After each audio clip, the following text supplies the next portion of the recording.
Las horas en la casa de campo parecían eternas mientras Karan permanecía inconsciente en el sofá, con el rostro pálido y el brazo vendado, y Sellan a su lado luchando contra sus propios sentimientos. Al oírlo murmurar su nombre entre sueños, la joven sintió que su corazón se desgarraba, porque él deliraba con fiebre y aún así decía palabras que nunca habría imaginado escuchar.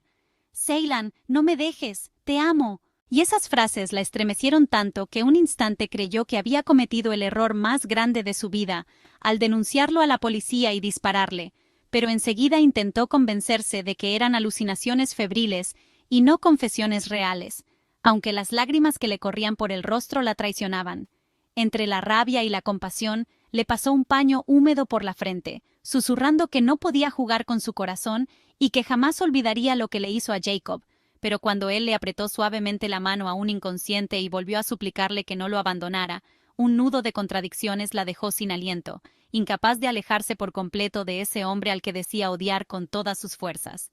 Mientras tanto, en la mansión, la criada Aise descubría luces encendidas en la oficina de Karan y, decepcionada al no hallarlo allí, se tranquilizaba pensando que quizá ya había regresado con Hanem, sin saber que Sema bajaba las escaleras con la mirada alerta hasta descubrir manchas secas de sangre en el suelo, sospechando que algo grande se ocultaba. Con sonrisa maliciosa confrontó a la criada, la acorraló contra la mesa tomándola del cuello y la acusó de ocultar la verdad, aunque Aise, aún jadeante y valiente, le advirtió que debía preocuparse más por su conciencia que por ella, encendiendo todavía más la furia de la villana.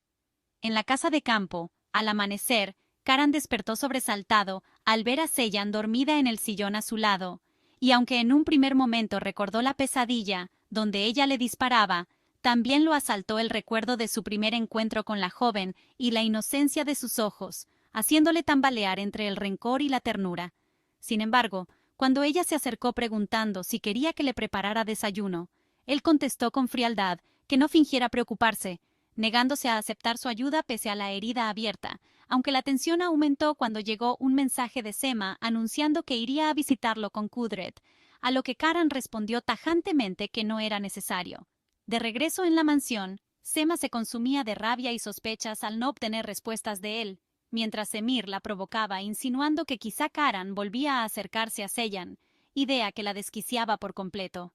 Entretanto, Aise regaba las flores intentando calmarse cuando su tía Nadir la sorprendió hablando sola, y aunque la criada negó ocultar algo, su lealtad hacia Sellan la puso en peligro, jurando que nunca la traicionaría. En la villa, la tensión creció cuando Sellan intentó ayudar a Karan a ponerse la camisa, y él, al sentir su cercanía, le tomó las manos con vergüenza pidiéndole que lo dejara, gesto que solo aumentó la confusión en el corazón de ambos. Pronto, Karan regresó a la mansión, donde Sema, Kudret y Emir lo esperaban con interrogatorios. Con voz cortante afirmó que estaba bien y se negó a dar explicaciones, dejando claro que no deseaba que nadie supiera lo ocurrido en Sile.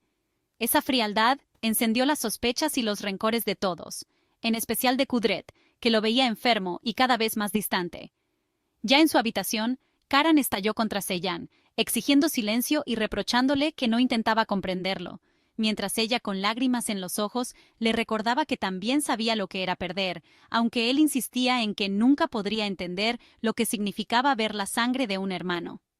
Más tarde, descubrió el dinero que ella había dejado tras vender el collar de su madre y la acusó de intentar sobornar al testigo para hundirlo, lo que desató una amarga discusión en la que ambos se reprocharon acusaciones y culpas hasta que él salió furioso, solo para sorprenderse al escuchar desde la sombra a Kudret confesando a un guardia que había comprado la libertad de su hijo pagando el tratamiento del hijo enfermo de Renzi, a cambio de que éste se retractara. La revelación cayó como un trueno. Karan, lleno de rabia, confrontó a su madre acusándola de condenarlo a cargar con una culpa que no era suya, mientras Sellan, que escuchaba desde las escaleras, finalmente comprendía que él no había matado a Jacob y se derrumbaba entre lágrimas de arrepentimiento.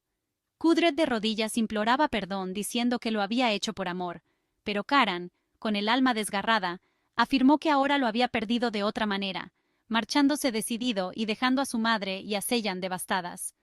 Poco después, enfrentó a su guardia Ilias, quien confesó entre lágrimas que había manipulado a Renzi por órdenes de Kudret, provocando que Karan, furioso, lo expulsara de su despacho jurando que no lo perdonaría jamás.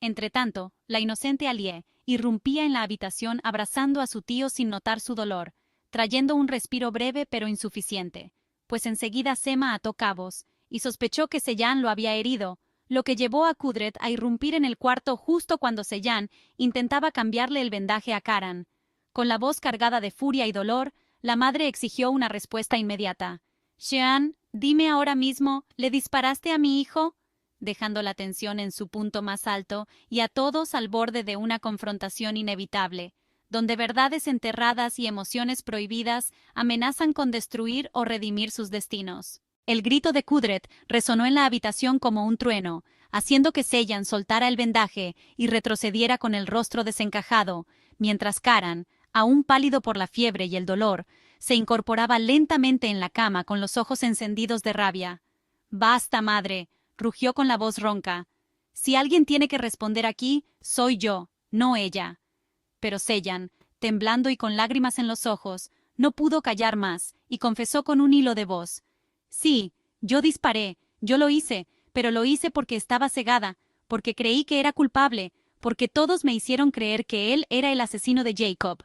Y la sala se llenó de un silencio denso hasta que Kudret, temblando de furia y dolor, se lanzó hacia ella como si quisiera arrancarle la verdad con las manos, aunque Karan la detuvo sujetándola con fuerza. «No darás un paso más hacia ella, madre. Si quieres culpar a alguien, mírame a mí, porque yo cargué con tu silencio y tus tratos sucios, no ella». Y esa declaración dejó a Seyan con los labios entreabiertos, incapaz de asimilar la magnitud de lo que escuchaba.